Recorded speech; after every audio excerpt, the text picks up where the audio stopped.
الحمد للہ والصلاة والسلام علی رسول اللہ وعلی آلہ وصحبہ اجمعین اما بعد اعوذ باللہ من الشیطان الرجیم بسم اللہ الرحمن الرحیم الحمد للہ والصلاة والسلام علی رسول اللہ وعلی آلہ وصحبہ اجمعین رب اشرح لی صدری ویسر لی امری واحلل عقدۃ من لسانی یفقہوا قولی صدق اللہ العظیم۔ جیسا کہ آپ جانتے ہیں ہماری قرآن کلاس کا آغاز ہو چکا ہے اور آج انشاءاللہ ہم سورہ بقرہ کا آغاز کریں گے۔ اس سے پہلے ہم سورہ فاتحہ پڑھ چکے ہیں اور ہماری اس کلاس کا عنوان ہے 10 منٹ میں مکمل ترجمہ قرآن بمائے مختصر تفسیر کے۔ تو آج سورہ بقرہ کا آغاز کرتے ہیں۔ سورہ بقرہ جو ہے بالاتفاق مدنی سورت ہے، قرآن کریم کی سب سے لمبی سورت ہے اور اس کو فسطاط القرآن بھی کہا جاتا ہے۔ قرآن کا یہ خیمہ ہے، بہت ہی اہم مضامین پر مشتمل ہے اور اس کا زمانہ نزول جو ہے وہ ہجرت کے ابتدائی سالوں سے لے کر اللہ کے نبی صلی اللہ علیہ وسلم کے وصال تک پھیلا ہوا ہے، اور آخری آیات جو اس کی نازل ہوئی وہ ہیں وَاتَّقُوا يَوْمًا تُرْجَعُونَ فِيهِ إِلَى اللَّهِ ثُمَّ تُوَفَّى كُلُّ نَفْسٍ مَا كَسَبَتْ وَهُمْ لَا يُظْلَمُونَ۔ تو آج پڑھتے ہیں اس سورہ مبارکہ کے متعلق۔ بہت زیادہ اہمیت اس کی بیان ہوئی ہے حدیث مبارکہ میں۔ ایک حدیث ہے کہ اللہ کے نبی صلی اللہ علیہ وسلم نے کہیں پہ ایک وفد بھیجنا تھا یا کوئی ایک سریہ بھیجنا تھا، لشکر تھا کوئی چھوٹا موٹا تھا، تو ان کے متعلق ہے وَهُمْ ذُو عَدَدٍ، وہ کافی تعداد میں تھے افراد۔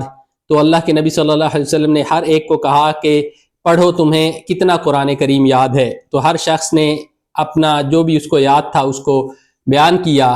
تو ایک شخص کانا احدثہم سنن، جو عمر میں ان سے سب سے چھوٹا تھا، تو اس نے کہا مجھے فلاں فلاں صورت یاد ہے اور ساتھ میں سورہ بقرہ بھی۔ تو اللہ کے نبی صلی اللہ علیہ وسلم نے پوچھا امعک سورۃ البقرہ، کیا تمہیں سورۃ البقرہ یاد ہے؟ تو اس نے کہا نعم۔ قال فاذهب فانت امیرهم، تو اللہ کے نبی صلی اللہ علیہ وسلم نے فرمایا اچھا جاؤ تم ان کے امیر ہو۔ تو یہ سورہ بقرہ کی اہمیت ہے۔ ایک دوسری حدیث میں ہے کہ اللہ کے نبی صلی اللہ علیہ وسلم نے فرمایا لا تجعلوا بیوتکم قبورا، اپنے گھروں کو مثل قبرستان نہ بناؤ، یعنی کہ نہ ادھر نماز پڑھی جائے اور نہ قرآن پڑھا جائے۔ تو فإن البیت الذی تقرأ فیہ سورۃ البقرہ، تو وہ گھر جس میں سورہ بقرہ کی تلاوت ہو لا يدخل الشیطان فیہ، اس میں شیطان داخل نہیں ہو سکتا۔ اور دوسری حدیث میں ہے کہ اگر رات کو پڑھی جائے تو لا يدخل الشیطان ثلاث لیال، اور اگر دن کو پڑھا جائے تو لا يدخل الشیطان ثلاثۃ یوم، یعنی کہ رات کو پڑھی جائے تو 3 راتوں تک شیطان اس گھر میں داخل نہیں ہوتا، اور دن کو پڑھی جائے تو 3 دن تک شیطان اس گھر میں داخل نہیں ہوتا۔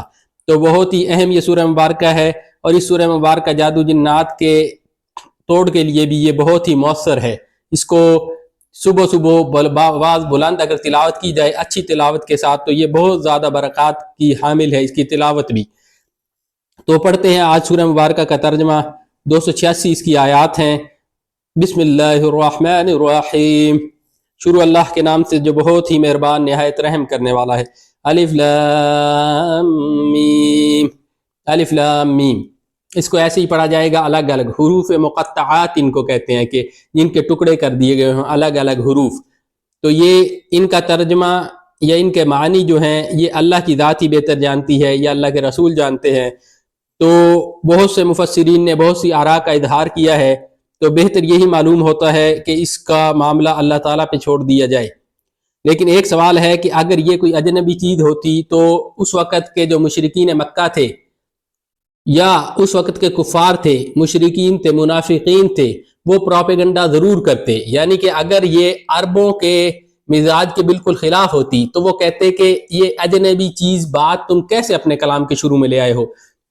جیسا کہ انہوں نے پہلے بھی اعتراض کیا کہ چھوٹی چھوٹی باتوں پہ کہ یہ مچھر کی مثال بھی اس میں بیان ہو جاتی ہے، اگر وہ اس پہ اعتراض کر سکتے ہیں تو اتنی بڑی بات پہ وہ اعتراض کرتے۔ مولانا امین احسن اصلاحی کی جو رائے ہے کہ یہ جو طریقہ کار ہے ان کی شاعری وغیرہ میں مستعمل تھا کہ وہ پہلے حروف کو رکھتے تھے، اور بعض کہتے ہیں کہ یہ اس سورت کے نام ہے، اور بعض کہتے ہیں کہ یہ کوڈ ورڈز ہے، جو کچھ مضامین اس سورہ میں بیان کیے گئے ہیں اس کی دراصل یہ نشاندہی ہے۔ تو اس طرح کے کچھ آراء پیش کی گئی ہیں، اور بعض کہتے ہیں یہ جو حروف تھے ان کا آغاز کچھ ایسے ہوا تھا عربی زبان کے کہ ہر حرف جو ہے وہ کسی شے پر دلالت کرتا تھا۔ مثال کے طور وہ کہتے ہیں کہ الف جو ہے نا، اس کو عبرانی زبان میں یہ گائے کے لیے استعمال ہوتا ہے، اور اس کا سر جو یوں بنایا گیا ہے نا الف کا، یہ مثل گائے کے سر کے ہے، تو چونکہ اس سورہ کے اندر گائے کا تذکرہ ہے اس لیے الف کا تذکرہ آ گیا، البقرہ۔ تو اسی طرح بعد نے کہا ہے، اور اس رائے کی کچھ تائید بھی ہوتی ہے کہ اللہ تعالیٰ نے حضرت یونس علیہ السلام کو کہا ذنون، مچھلی والے، یعنی کہ نون جو ہے یہ مچھلی کو کہا جاتا ہے، اور قرآن کریم کی ایک سورت کا نام بھی ہے، اور اسی طرح یہ لکھا جاتا ہے، اس کو یوں لمبا کر کے لکھیں اور اس کا جو نقطہ ہے وہ اس کی مچھلی کی آنکھ بن جائے گا۔ تو یہ دراصل ایسے ہے کہ ابتدا میں کہ جو شکلیں ہوتی تھیں ان کے مطابق حروف کو ڈھال لیا جاتا تھا، تو یہ رائے بھی کچھ مناسب معلوم ہوتی ہے، لیکن واللہ عالم بالصواب، ہم اس میں زیادہ نہیں پڑھتے، اللہ تعالیٰ بہتر جانتا ہے۔ لیکن اگر یہ کوئی اچنبے کی بات ہوتی تو ضرور مشرکین یا یہودی یا منافقین اس پہ اعتراض ضرور کرتے، کہ وہ کہتے کہ یہ عربی ہے اور یہ عجیب قسم کی یہ طرز یہاں پہ قرآن کریم میں محمد لے آیا ہے صلی اللہ علیہ وآلہ وسلم۔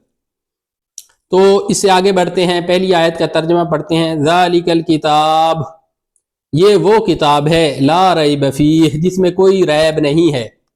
ریب کا معنی یہاں پہ شک کا کیا جاتا ہے، شبے کا کیا جاتا ہے۔ دونوں شک اور شبہ اور ریب تینوں کے تین الفاظ جو ہے یہ عربی زبان کے الفاظ ہیں، جبکہ ریب کے معنی ہماری زبان میں ہوں گے کھٹکے کے۔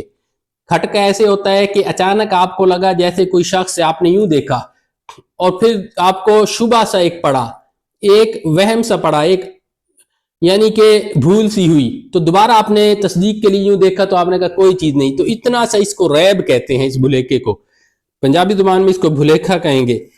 تو یہ اتنا سا ریب بھی نہیں ہے قرآن کریم کے اندر کہ یہ من جانب اللہ نہ ہو، یا اس قرآن کریم کے اندر اس کے مضامین میں کوئی ریب ہو۔ پھر فرمایا ھدی للمتقین، یہ متقی لوگوں کے لیے ہدایت ہے، اور وہ آگے ان متقین کی صفات بیان کر دی گئی ہیں۔ الذین یؤمنون بالغیب، وہ لوگ جو غیب پہ ایمان لاتے ہیں، یعنی کہ اللہ کریم کی ذات پہ ایمان لاتے ہیں اور آخرت پہ ایمان لاتے ہیں۔ وَيُقِيمُونَ الصَّلَاةَ، اور ان کی دوسری صفت یہ ہے کہ وہ صلاۃ نماز قائم کرتے ہیں۔ وَمِمَّا رَزَقْنَاهُمْ يُنْفِقُونَ، اور جو کچھ ہم نے ان کو دیا ہے اس میں سے وہ خرچ کرتے ہیں۔ تو ایک اعتراض یہ کیا جا سکتا ہے قرآن کریم تو دوسرے لوگوں کے لیے بھی ہے، لیکن یہ ہدایت متقین کے لیے ہے، تو دوسروں کو تو اس کا فائدہ ہی نہیں ہوگا، سارے لوگ تو متقی نہیں ہوتے۔